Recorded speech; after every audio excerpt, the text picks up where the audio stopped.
Kelinlarimiz ba'zan kuyovlariga arz qilib qolar ekan: seni akang mani o'g'lim to'g'risida bunday debdi, yoki sani ukang qizimizni bunday debdi. Shunday gaplarni gapirib aka ukani orasiga qorong'ulik solib qo'yar ekan.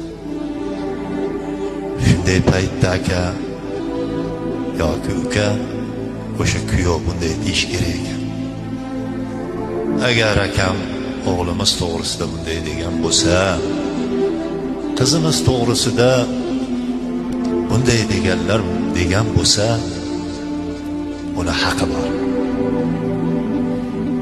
Farzandlarimizni yaxshi yo'lga kirishi uchun bir yaxshi yo'lga kirsin deb o'ziga yaqin olib tanbeh berishi mumkin.